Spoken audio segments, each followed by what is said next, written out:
Hello and welcome to the Moms Who Know podcast. I'm your host, Chanelle Neilson, and I'm joined today by Nadalie Bardo. Nadalie, thanks so much for being here. Oh, thanks for having me. Yeah, I am looking forward to this call. So Nadalie is a blogger, coach, photographer, graphic, web designer. She does it all.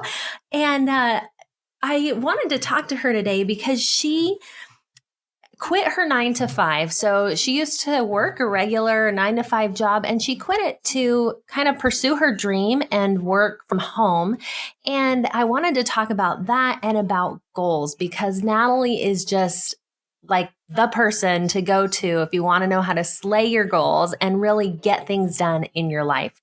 So to start off with, I want to start with you're fairly young. And you had worked for a while and then you were able to quit your job. How were you able to do that?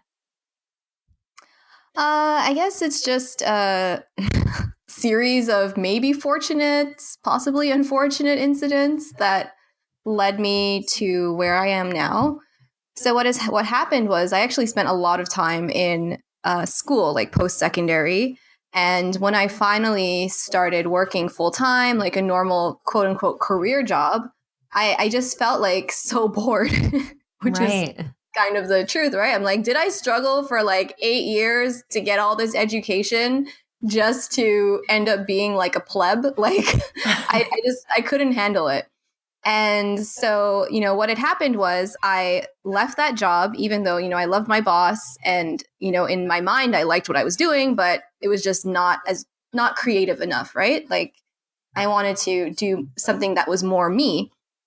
So I left that job for a charity job that a friend had told me about. And then what happened was I ended up getting fired for like some unknown reason. Still don't know the reason. And I was just like, you know what? I'm done. Like I tried to make this work and it's not really what I wanted to do. So I just had that sense that, I guess the universe was like, okay, girl, you go do your thing. And it like released me. Like I did my part and it's kind of where I ended up. So I had no job, no money, and I just started to hustle by designing websites, taking pictures, doing whatever I could to make a buck. And that morphed into the blog and where I am today. Wow. So I think most people at that junction where you've lost your job and like you said, you had no money and like, oh shoot, what am I going to do? I don't think most people would turn to a side hustle kind of thing. I think most people the first thought would be, okay, I got to get another job and, maybe work on these other things on the side, maybe build something up. So why do you think you went that route? So for me, I have had side hustles for like ever. So I was a full-time student working part-time and hustling part-time. So for a while, like many years, this was the thing on the side that, I kind of had as a hope of something that I would do. And I even remember like the day I got fired, I was like, okay, I just need to do this for say 5 years, pay off my student loans, and then I'm free. Like that was my mentality. And in the moment, like that same day, like getting fired, to me, it was like, this was just an excuse. Because I think a lot of us have this excuse like, oh, I can't do this because I can't afford it. Like, I can't do my own thing because I'm going to be poor and like destitute or whatever. I'm not saying it's not a legitimate fear because it could totally still happen to me. But I think that if you hit the breaking point where it's like, okay, I can continue to pretend like I don't have these dreams and these desires and just, live this life till I'm like 70 and maybe I'll be free. Or, hey, why don't I try? I think it's also circumstance though. Like I don't have kids. I'm not married. So it's like I do have a level of freedom that maybe some of your listeners don't have at this time. Do you know what I mean? Right. No, totally. I think that makes sense.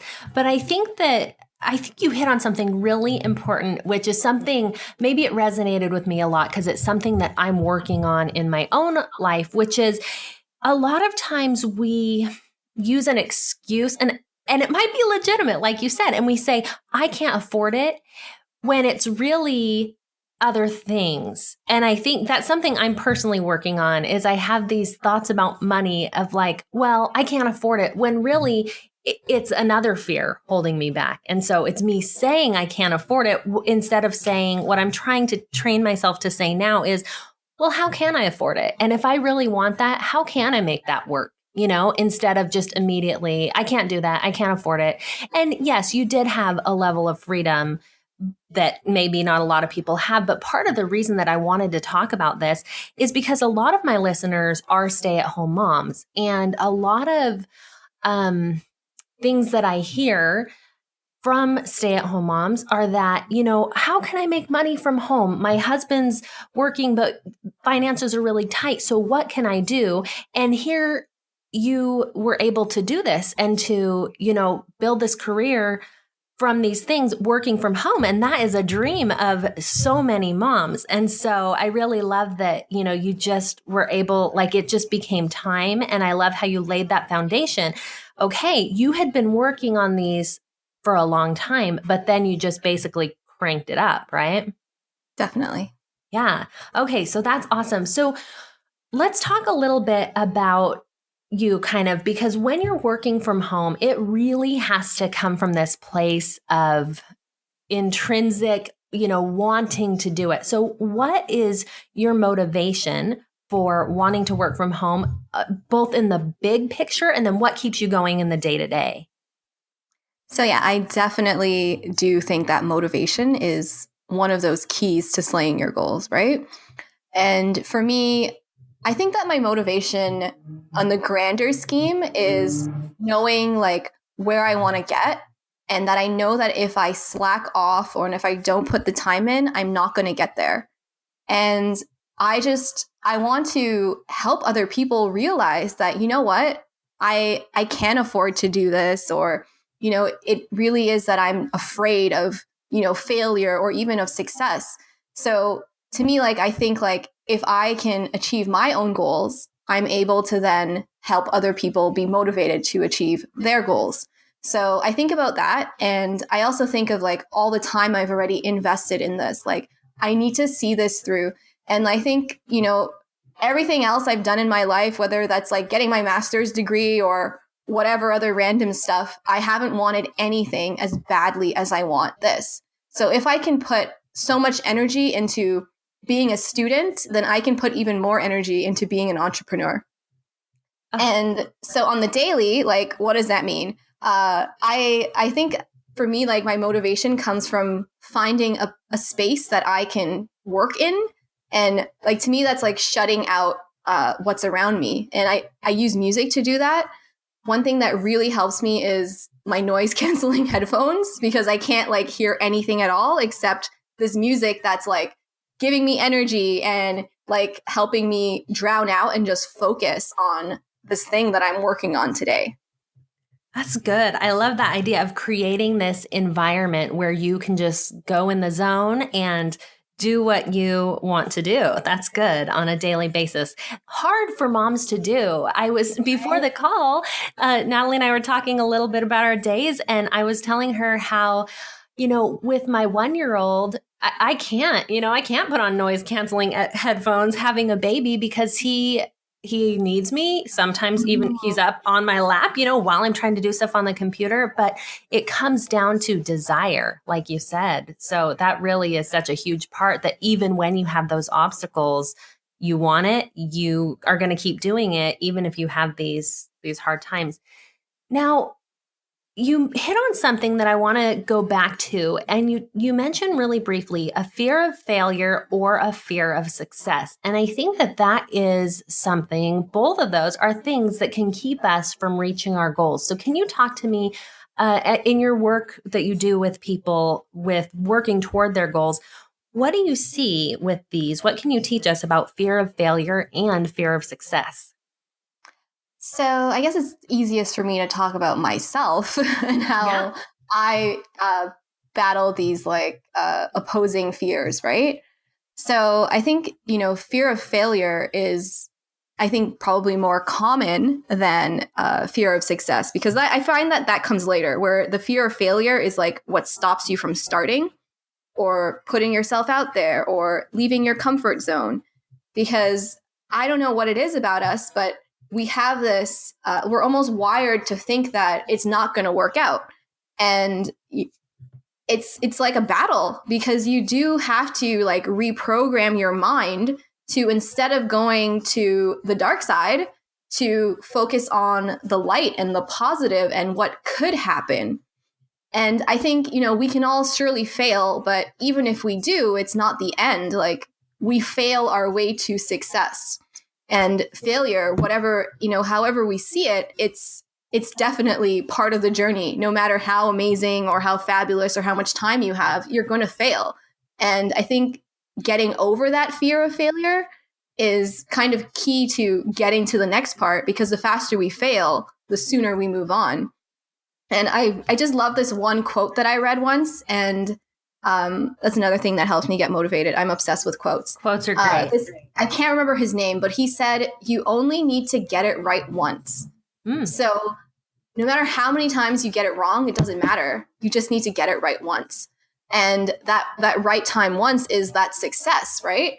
And I think that we tell ourselves all these excuses, like, sure, it's the common ones, like, I'm too tired, I don't have the money, and I don't have the time. And I think we use those as excuses to prevent ourselves from success, or we get distracted, or, we have all these other shiny objects, and we split ourselves, half starting, half dropping it, picking up something else, not following through. I think because maybe even like the struggle, like we're kind of like married to the struggle. I don't know. Like, I think I know for myself, I have to give myself permission to be successful, give myself permission to make money. Like, because I think you can get caught up in the struggle. I don't know. Does that make sense? It totally makes sense to me. In fact, that's something else I'm working on right now is like, it's okay for people to pay me money for things that I do. And a quick example, I'm a yoga teacher. And for so long, I just would say, oh, people would pay me like, oh, you don't have to pay me. Or it's just a donation. And if they would try to pay me $20 for a yoga class, I'd be like, no, that's way too much. Don't do that. While I'm providing this great service. And yet it's what you're talking about here is this, like not willing to, I don't know. It's just some internal hangups. And I think we all have them. And while it might not be with money specifically, it alludes to all these other things that you're talking about, all these things that stop us from starting, all these personal internal limitations. And they're us. It's us. It's us holding us back. It's not anybody else. And as we just go out there and we put ourselves out there and we do things, that's when we see progress. That's when things start to happen in our lives. Definitely. So talk to me a little about this fear of success then, as you've gotten going in your, in your business and your blog and everything. How has that played a role? Fear of success. Oh, man. I think, fear of success looks almost differently to everyone else, right? So like success comes with its own problems and its own burdens, right? And I even the idea of like, what is success? Success is completely relative, right? True. And I think it's a struggle for me to even define what this is, because when I first started, one of the questions I kept asking people was like, do you feel successful? Like, are you a success? And I knew for myself, like, kind of one of the reasons why I did quit the 9-to-5 goes back to this thing that this guy had said about me. Oh, she's so ahead. She's like in her career job, she's made it. And then to me, I was like, like, what? Like, I hate what I'm doing. Like, I have not made it. Like, this is not it for me. Like, this is not success. And I think like, it's almost like you have to define what your success is. And in order to kind of like get over reaching it. Does that make sense? Like, yes. I don't think there is some objective ideal of what success is, right? Like maybe to you, success is being able to have that balance of being a mom at home while also making money and, having a valuable career. But to someone else, that might look completely different. Yeah. No, You know what I that mean? is so important. Yeah, you need to define what your success is. And I think you hit the nail on the head there. I think that is the fear of success. What if we get there and it's not what we wanted? And I Mm-hmm. think that's what happened with you in the beginning in your career. You're there, you made it, and you're like, what? What did I do? Why am I here? And so I think that can really happen to us. And so we stay in the comfortable place because we're like, well, what if I get there and it's not it. It's not what I wanted, Mm-hmm. So yes, that is huge. That's so good. Okay. So you have this awesome, well, you have so many great things about setting goals, but talk to us about some of your best tips on how to help people achieve their goals. So you've got you're going to have to pick because you have so many, but wherever you want to start on, what really helps people to get going on their goals. So I find, and everything I write is in a way like a reflection of my own struggle and things that I hear from my audience and my people. So I find that it really starts at the beginning, and beginning is setting your goals. So if you haven't set goals that resonate with you, that you're actually committed to achieving, goals that you've worked out and planned. So not just saying, oh, hey, okay, it's a new year. And the most common goal is like, I want to lose 30 pounds or whatever, right? So it's not just like saying what that goal is, it's working it out and making it achievable. So I think, we have the big goal, and it's how do you narrow that down to your day to day, right? Because I do find that success is in the day to day. It's not in these like giant leaps. It's in what tiny task can you accomplish today. So once you've, set this achievable goal and you start working towards it, I think a lot of things come into play that we sometimes forget about goal setting. And I have this kind of saying that I came up with, and it's, achieving your goals is only 20% setting it, but 80% slaying it. And that slaying includes, like you mentioned, finding that motivation. And to me, my motivation is tied to being focused. So it's knowing, what do you need to focus? Like, what do you need to get it done? What inspires you? It's having that accountability. Also, I found that having an accountability partner has really helped me, especially someone who is on the same journey as you and has the same goals as you, because you can call each other out on, when your fear is so say like fear of failure is getting to you, maybe you can't see it, but your accountability partner can. So it's things like realizing how you work best and how you don't, and figuring out like, what do you need to do every single day so that your choice is to take action instead of recoiling and going back to your planner and planning some more. Because I think we can so easily get trapped in what I call like the planning trap, where you spend like months and months just like typing in Evernote and Google Drive all your ideas and like 10 million business plans. But when it comes down to taking that first step, you have like every excuse as to why you shouldn't take that step, why now is not the right time. So Right. if you know what I mean? It's all Yes. about, how do you get yourself to move, to take an imperfect action, and to push past every reason why, staying comfortable in your unhappy position, is not the place to be. You almost have to set a fire in your belly. So you have to leap, right? You can't just sit there. Do you know? Yeah, hard to do though. I mean, it's so good. So many people, and this is beginning of the year when we're recording this, and so many people are working on these goals and have these things they want to do, and they really want them. They see the end and they want to do these things, and yet goals, a lot of times people fail and they don't get there. What do you see that's holding people back and causing people to fail?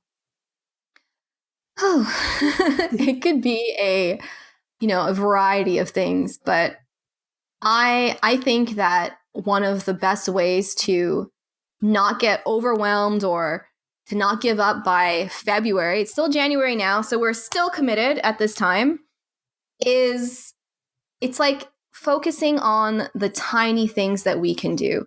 So instead of saying, okay, I have this goal for the whole year, it's narrowing it down to like literally, like take as if you were taking a microscope to your goal and figuring out what is this tiny dot that I can work on today.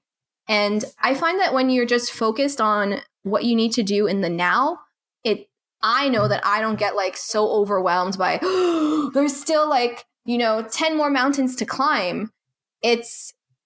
I find like it's about shrinking it down and knowing what exactly you need to do today and maybe tomorrow, and just training your mind to not like wander and focus on everything else, but to just stay present and focused in the now. That's good. So break it down for us. Give us an example, because I could see how, as you're talking, I can see how you can get caught in the planning trap if you're trying to do this.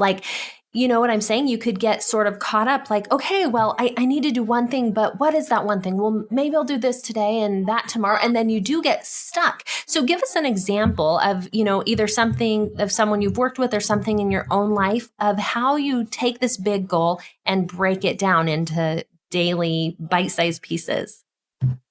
Okay, so I'll use the example of my goal last year was to create the Slayer Goals Planner. And if you're starting from scratch and you don't have anything, how do I even get started? So whatever my goal is, I'm like, okay, so creating this planner. My first action is always grab a piece of paper and just brain dump every possible idea I have for what I need to do to get there. So obviously, I'd need to first maybe decide what pages I'm going to create, start sketching out some ideas, and then start designing it in InDesign on my computer. Maybe it's, working one chapter at a time, getting someone to give me some feedback, doing all the edits. So everything that I have listed, I would have written down on a paper. And then maybe, some other things would be, okay, maybe researching other planners or whatever these other ideas are. And I would ask myself, so you're probably like, okay, so which one do you do first? Right.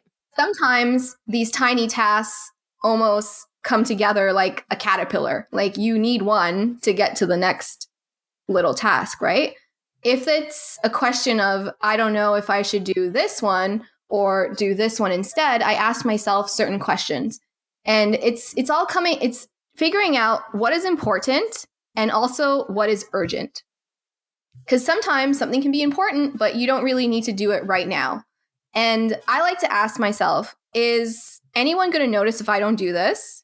And if I don't do this, is it going to be catastrophic for my journey towards my end goal? And if the answer is no, no one will notice, then sometimes I don't do it. Or I know it's not a priority. Or if the answer is yes, this will be catastrophic if I don't get this done, I know that's my priority number one, that I need to get that done. So does that help? Yeah, no, that's great. I think that really breaks it down. One thing, so no, that totally answers the question. And I think that that's something we can all kind of learn from. I love that process of really breaking it down to see what comes next. In David Allen's book, Getting Things Done, I think that's where I got it, or maybe April Perry, but she's a big fan of that book. So I think that's where it's from. Anyway, they talk about take the next action, and it's always the simplest, smallest thing. And that's what I hear you talking about. You're setting yourself up for a next action, what needs to be done. And sometimes if you have, a few things are dependent. You mentioned, things come together. And I think that's what you meant, right? They're dependent on each other. You have to do the research before you can take the next step. And so it kind of lays it out for you. Okay, clearly the next action is go look up planners online and see what's strategic. It's strategic, right? And sometimes what helps is you start at the end and you work your way backwards. Yes. So if I want to even for now, my goal for 2018 is to take my printable planner and by the fall to make sure that it's a physical planner that I'm selling. So if that's my end goal, what do I need to do to get that done? I need to redesign the pages to be the appropriate size. I need to probably get samples printed from a few printers. I would then need to figure out my distribution. So it's figuring out what the end goal is and taking those steps backwards, Or like sometimes if, so let's go back to that whole like getting in shape for the new year. Right. Sometimes we have like a weight goal, right? And it's deciding if we have, if we're going to set like 6 months, then what do you need to lose every month to make that goal? So sometimes it's about steps, but other times it's breaking that number down and like dividing it by the time that we have. So same with if you have like an income goal, like say you want to make your first 1,000 from your side hustle. Practically, what do you need to do to make that happen? It's steps, but it's also like dollar amounts as well. Like it's measurable. Right. No, I love that. So, and that's Stephen Covey, right? Begin with the end in mind. And we can see how that works. I think you've really broken that down.